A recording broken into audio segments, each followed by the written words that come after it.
Fala pessoal, eu aqui mais uma vez com mais um vídeo. Eu começo a pergunta assim hoje. Alguém já te desafiou? Alguém já chegou em você e falou, mas não é assim. E você sabendo que você estava certa no que você estava falando, no que você estava fazendo? Eu acredito que sim. Então assim, gente, é fazer do limão uma limonada. Quando alguém te desafiar, falar que você está fazendo algo que não é certo, mas isso aí está errado, e você ter a convicção de que você está certa, você tem duas escolhas. Duas. Ou você vai ficar pé da vida, vai chutar o balde e vai falar, é assim mesmo, pronto e acabou. Se você quiser acreditar, bem. Se você não quiser acreditar, amém. É assim, acabou. Você vai chutar o balde, vai ficar pé da vida.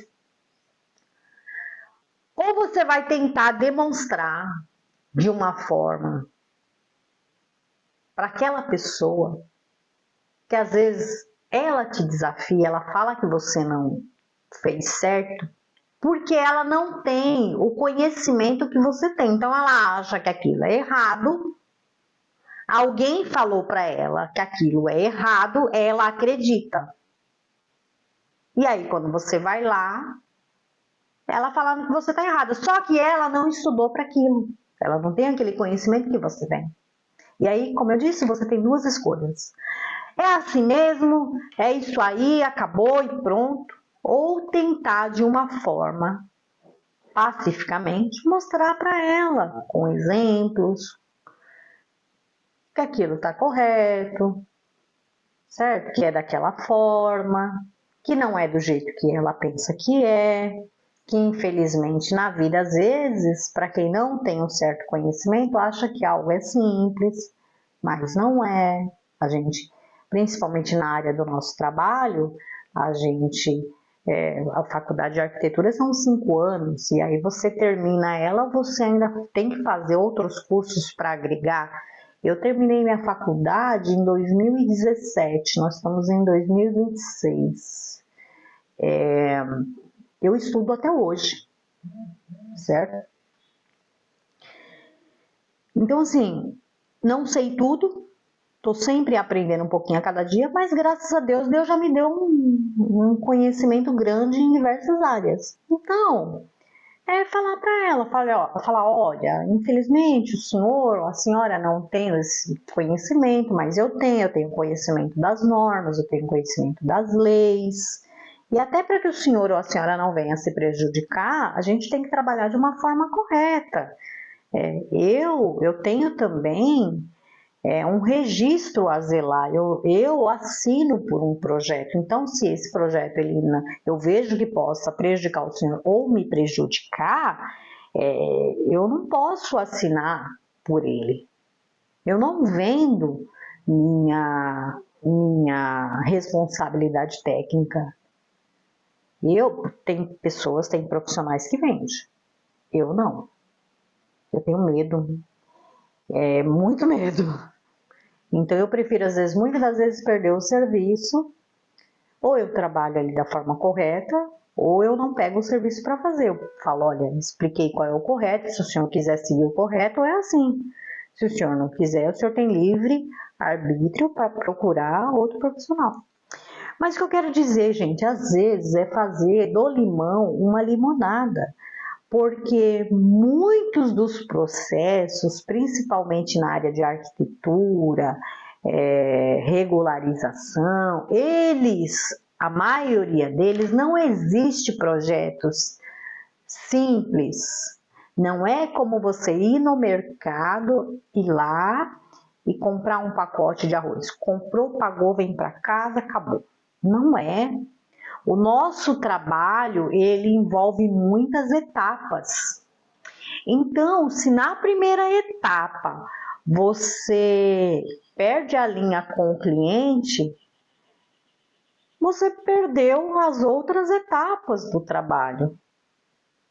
Então você tem que tentar mostrar para ele com exemplos que aquilo ali está correto, que ali é o passo a passo a seguir é aquele, porque senão ele pode se prejudicar lá na frente, então não tem como pular etapas.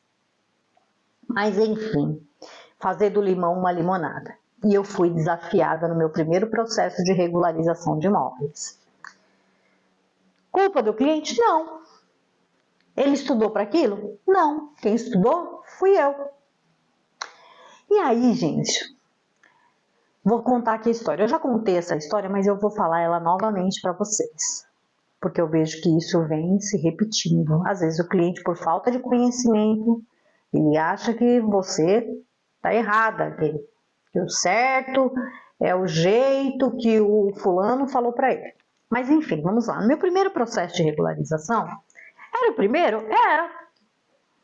Mas vocês acham que eu ia dar minha cara a tapa a fazer, dar início a um processo de regularização, se eu não tivesse conhecimento, se eu não tivesse estudado? Não, não sou louca. Eu não pego algo para fazer que eu não seja capaz de entregar. E aí comecei a fazer o processo de regularização dele. Fiz a primeira etapa, era uma casa já pronta, uma casa muito antiga já pronta. Ele queria vender essa casa e ele precisava da matrícula regularizada. Na matrícula já tinha um imóvel, uma área construída, só que ele ampliou essa área, então tinha que fazer um processo de reforma com ampliação. E aí, eu lá fazendo a planta, fiz as documentações, protocolei na prefeitura e acompanhava, e esse projeto voltava, e eu respondia Comunique-se, e ali no processo dele. Quem trabalha com projetos de prefeitura sabe como que é meio desgastante, porque às vezes você faz o projeto volta, Comunique-se, pede para rever aquilo, pede para adequar aquilo outro e tal, e é um processo, né? Às vezes leva 8 meses, 1 ano, 2 anos, depende do processo aí, 2, 3 anos, né? Tem prefeituras que é um pouco mais tranquilas de trabalhar, tem outras que são mais rápidas, tem outras que são mais demoradas, né? Enfim, a intenção dele era vender a casa, né? Financiada pelo banco. Ele queria vender essa casa, receber o valor, não vender a troco de preço de banana, porque um imóvel irregular, a gente sabe que ninguém quer dar o valor realmente que vale, né? A pessoa quer comprar a troco de banana, né?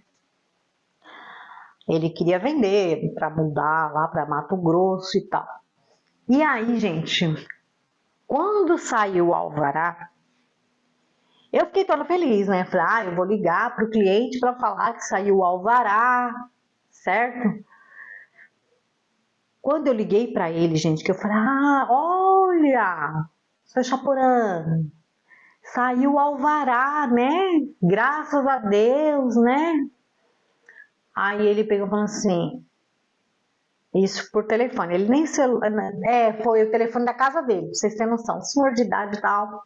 Ele falou, olha minha filha, eu não tô entendendo esse negócio de alvará não, viu? Alvará de regularização? Não, eu quero é o Habite.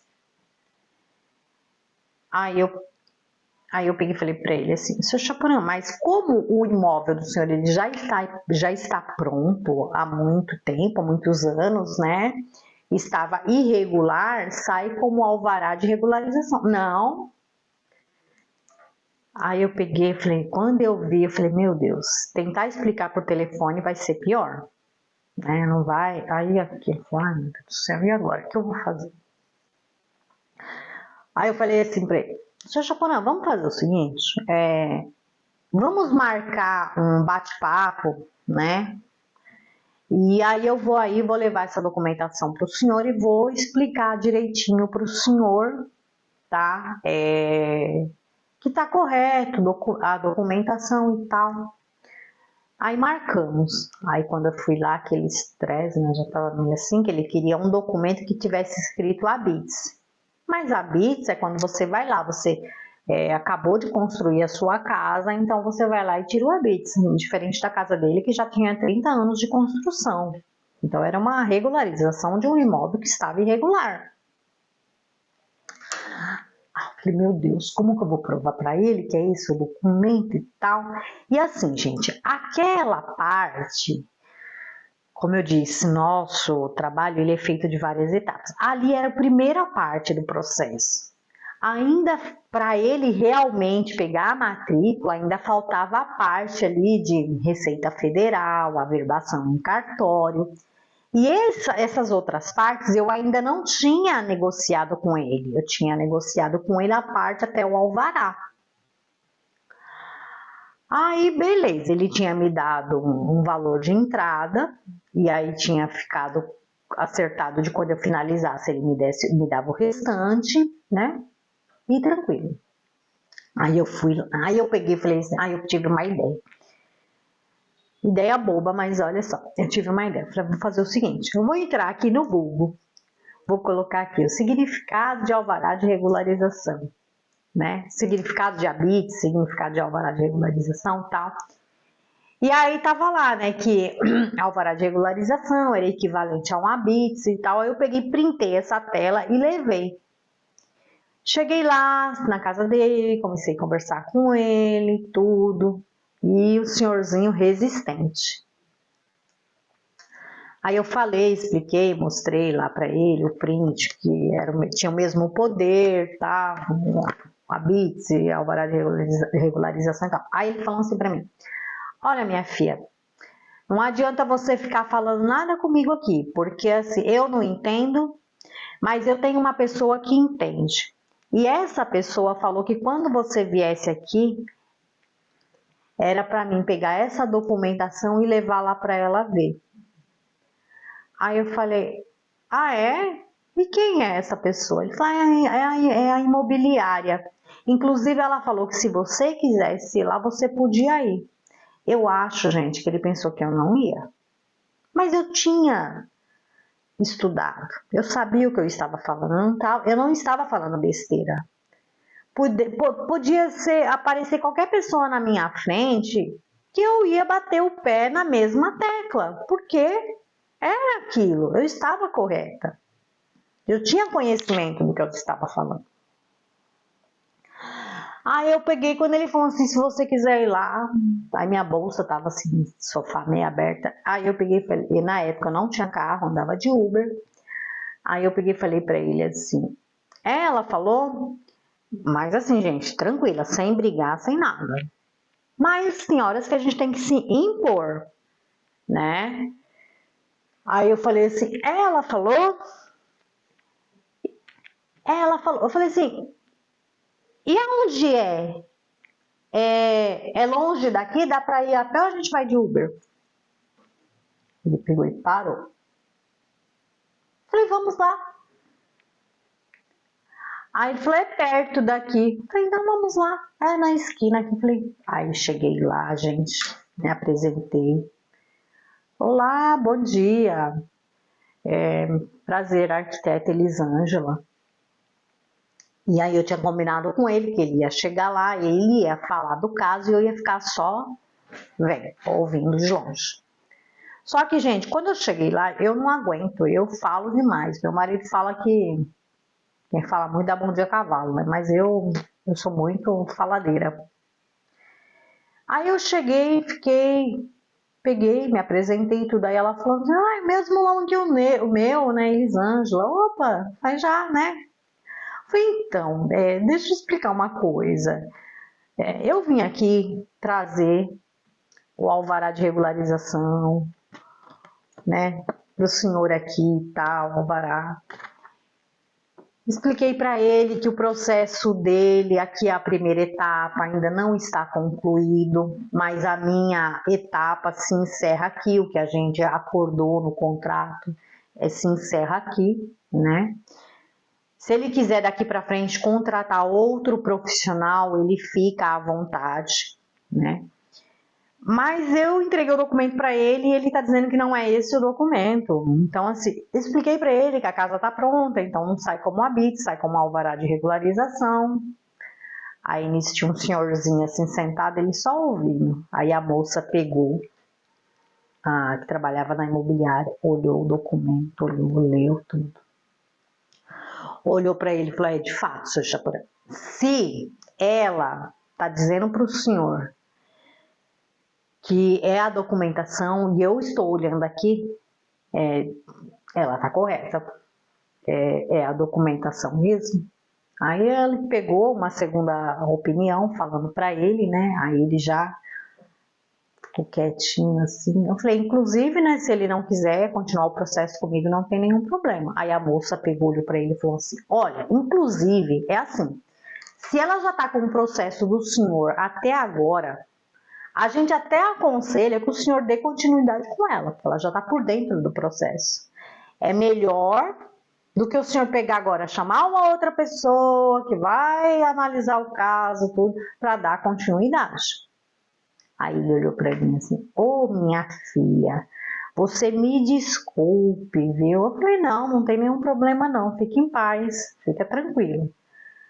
Aí ele: não, então vamos lá para casa, eu vou pagar você o que falta, e aí você já me fala quanto que é o seu valor daqui para frente para você finalizar o processo. Aí eu falei: tá bom. Aí quando chegou lá na casa dele, ele pegou: você quer receber em conta no banco ou você quer com um cheque? Aí eu falei: o que o senhor preferir. Ele falou: preenche o cheque. Aí eu preenchi tudo. Aí ele falou: agora me fala quanto que é o restante do seu trabalho. Aí eu peguei e falei: eu já tinha, né? Eu já tinha me antecipado. Eu já tinha levado um contrato pronto do valor do restante do trabalho, meio que já confiante que eu ia finalizar. Você vê como que são as coisas, né? A fé. Aí eu falei: olha, o restante do trabalho é tanto, eu consigo parcelar em tantas vezes. Já estava pronto o contrato dentro da minha bolsa. Aí ele falou assim: não, mas eu vou fazer assim, eu vou te dar uma entrada e aí quando você finalizar o restante, aí me dá a matrícula, eu te dou o restante. Aí eu falei: não, seu Chapurã, dessa forma para mim não dá. Para mim é em 3 vezes, eu já tô com o contrato aqui, é dessa forma aqui. Aí ele pegou: tá bom, minha filha, você já tá com o contrato aí? Falei: já. Aí eu vou pedir então, o senhor vai querer que eu dê continuidade? Sim. Falei: então assina aqui para mim. E aí eu dei continuidade ao processo dele, fiz a etapa da Receita Federal, a verbação em cartório, até pegar a matrícula, e hoje está lá a placa de vende-se na casa dele, né? Não sei se a foto é antiga do Google, mas eu vi pelo Google que está lá a placa de vende-se, né? E é aquilo. Mais uma vez eu falo, é fazer do limão uma limonada. Quando te desafiarem, que você tiver a convicção que você está correta, não é já bater de frente. Eu tô certa, pronto, e acabou. Porque numa dessas, se eu tivesse feito isso, eu não teria talvez nem recebido o que faltava ele me pagar e nem tivesse pego as etapas seguintes que faltava da regularização. Então, isso foi um caso que aconteceu comigo. Então é isso aí, gente. Mais uma história aqui da vida real da arquiteta Elisângela. E aí, peço mais uma vez, se vocês puderem aí, só dar um joinha ou fazer um comentário. Alguém já te desafiou? Você já fez do limão uma limonada? Deixa aí. Às vezes dá para fazer do limão uma limonada. Se puder compartilhar, também agradeço meus vídeos, viu? Abraço a todos, fiquem na paz de Deus.